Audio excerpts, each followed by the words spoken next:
वालेकुम dear student, welcome to online classes.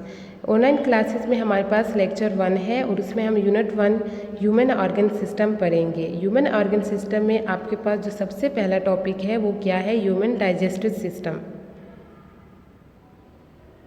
यह आपके बुक का कवर पेज है 7th क्लास के जनरल साइंस की बुक का। ह्यूमन डाइजेस्टिव सिस्टम में हम पढ़ेंगे डाइजेशन। डाइजेशन आपके पास क्या होती है? आप जो भी फूड ले रहे होते हैं, आप जो फूड ले रहे थे वो क्या होते हैं? साइज़ में लार्ज होता है, कम्प्लेक्स होता है और क्या होते हैं? इनसोलेबल होता है। साइज़ में वो क्या होता है? बड़ा होता है, कम्प्लेक्स यानी एक ही फॉर्म में नहीं होती, उसकी मुख्तलिफ काइंड्स होती हैं। कार्बोहाइड्रेट्स होते हैं, प्रोटीन होते हैं, फैट्स होते हैं, तो सारे आपके पास क्या होते हैं? कम्प्लेक्स फूड होता है।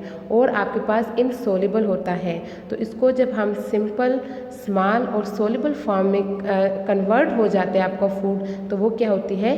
डाइजेशन कहलाती है। और डाइजेशन में आपके पास क्या होते हैं? 3 स्टेप होते हैं: mechanical digestion, chemical digestion and absorption. Mechanical digestion में आपके पास क्या होते हैं?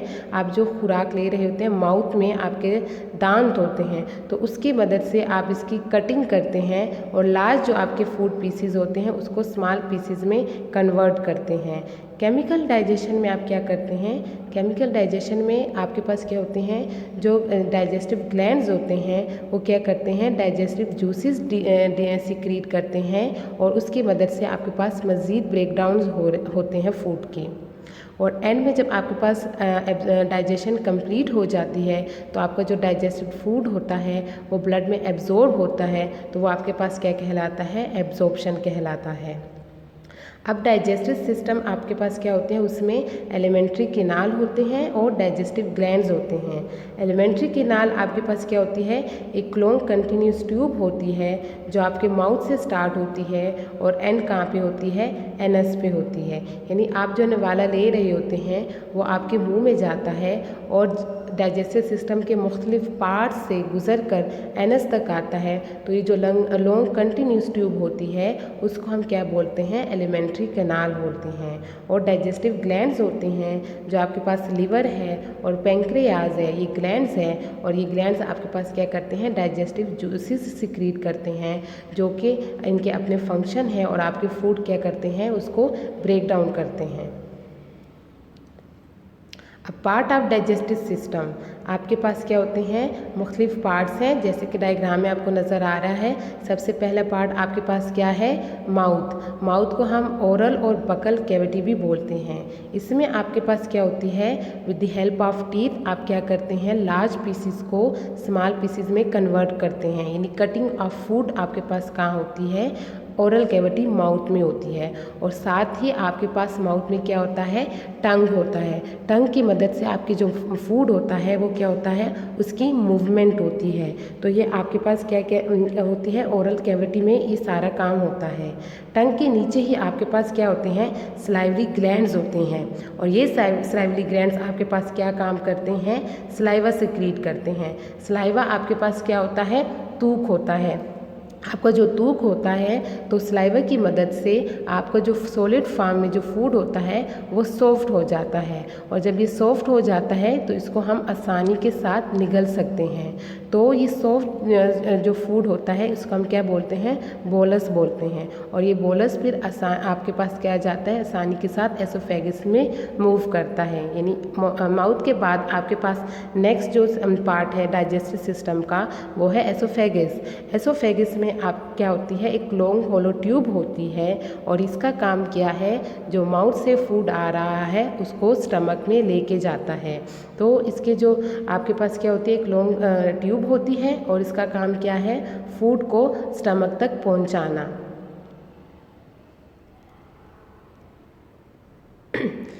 स्टमक। अब आपके पास फूड स्टमक में आ गया है। स्टमक में देखिए आपके पास क्या होती है? एक सैक लाइक स्ट्रक्चर है और ये आपके पास क्या है? इसके थिक वाल होते हैं। यानी आपके पास देखें एक सैक लाइक स्ट्रक्चर है, थैले जैसे स्ट्रक्चर है, और ये आपके पास क्या होती हैं? जब इसके थिक वाल कंटिन्यूस कंट्रैक्शन और रिलैक्सेशन होती है, ये फैलते हैं और सिकुड़ते हैं, तो उसकी मदद से आपके पास क्या होते हैं? जो फूड होता है वो मज़ीद फर्दर क्या हो जाते हैं? स्मॉल पीसीज में कन्वर्ट हो जाते हैं। और अगर आपके पास क्या होते हैं यहाँ पे जब स्मॉल पीसेस में कन्वर्ट हो जाते हैं और गैस्ट्रिक जूस स्टमक सिक्रीट करता है, जिसकी मदद से क्या होते हैं अनवांटेड बैक्टीरिया होते हैं वो किल हो जाते हैं और आपके पास क्या होती है केमिकली जो प्रोटीन होते हैं वो भी ब्रेक डाउन होते हैं। प्रोटीन आपके पास क्या होते हैं जो फूड में अगर आप गोश्त या दालें या आपने जो भी प्रोटीन लिया हुआ है तो स्टमक में वो क्या होते हैं केमिकली ब्रेक डाउन होते हैं। तो आपका जो पास जो सॉलिड फूड होता है जो आपने माउथ में लिया होता है और यहाँ पे स्टमक के पास जब आता है तो वो क्या हो जाता है सेमी लिक्विड होता है, यानी वो मुकम्मल तौर पे लिक्विड नहीं होता, सॉलिड और लिक्विड के दरमियान में होता है। तो इस फॉर्म को हम आपके पास जो मास होता है सेमी लिक्विड मास उसको हम क्या बोलते हैं चाइम बोलते हैं। स्टमक आपके पास क्या करते हैं फूड को मूव करता है स्मॉल इंटेस्टाइन में लेके आता है। स्मॉल इंटेस्टाइन आपके पास क्या है एक लॉन्ग ट्यूब है जिसका आपके पास क्या है 6 to 8 मीटर लॉन्ग होती है और ये आपके पास क्या होती है स्ट्रेट नहीं होती, ये कॉइल फॉर्म में होती है, ये मुड़ी हुई होती है। और इसका क्या करते हैं जो स्मॉल इंटेस्टाइन से जितनी भी डाइजेस्टिव जूसेस होती हैं वो आप क्या करते हैं स्मॉल इंटेस्टाइन डाइजेस्टिव जूसेस लेते हैं, किससे लेते हैं लिवर से लेते हैं, पेंक्रियाज से लेते हैं और जो सेमी लिक्विड मास होता है उसके साथ मिक्स हो जाता है और डाइजेशन को कंप्लीट करता है। स्मॉल इंटेस्टाइन में आपके पास क्या होती हैं विलाई होती हैं और विलाई आपके पास क्या होती है एक स्मॉल फिंगर लाइक प्रोजेक्शन होती है। जो आपका फूड आ रहा होता है स्टमक से स्मॉल इंटेस्टाइन में तो उसके मूवमेंट को क्या करता है स्लो करता है। स्मॉल इंटेस्टाइन में जब आपके पास डाइजेशन कंप्लीट हो जाती है तो स्मॉल इंटेस्टाइन डाइजेस्टेड फूड को हेल्प करता है ब्लड में एब्जॉर्ब होने में और ये ब्लड आपका क्या करता है मुख्तलिफ पार्ट्स आपके जो बॉडी के मुख्तलिफ पार्ट्स हैं वहाँ पर जाता है और मुख्तलिफ फंक्शन करता है, यानी एनर्जी हम लोग ले रहे होते हैं और वो प्रॉपरली फंक्शन करते हैं आपके different organ of body. Small intestine में जो अनडाइजेस्टेड फूड होता है वो जाता है लार्ज इंटेस्टाइन में और लार्ज इंटेस्टाइन में आपके पास क्या होते हैं जो वाटर और मिनरल होते हैं अनडाइजेस्टेड फूड से वो क्या होते हैं रीएब्जॉर्ब होते हैं। तो आपके पास क्या होते हैं लार्ज इंटेस्टाइन में सिर्फ अनडाइजेस्टेड फूड रह जाता है जो कि रेक्टम में स्टोर होता है और बाद में वो क्या होते हैं एनस से एक्सपेल आउट हो जाता है। ये देखिए आपके पास क्या होते हैं माउथ है, डायग्राम में देखिए माउथ है, माउथ में हमारे पास सबसे पहला फंक्शन क्या होता है कटिंग ऑफ फूड होती है with the help of teeth. जब कटिंग हो जाती है स्लाइवा ग्लैंड में स्लाइवा सिक्रीट करते हैं और आपका फूड सॉफ्ट हो जाता है तो वो कहाँ पे जाता है एसोफेगस में और एसोफेगस आपके पास फूड कहाँ लेके जाता है स्टमक में। स्टमक के बाद आपके पास क्या होता है वहाँ पे गैस्ट्रिक जूस सिक्रीट होता है, प्रोटीन की आपके पास केमिकली ब्रेक डाउन हो जाते हैं, अनवांटेड बैक्टीरिया किल हो जाते हैं और सेमी लिक्विड मास बन जाता है, वो स्मॉल इंटेस्टाइन में आता है।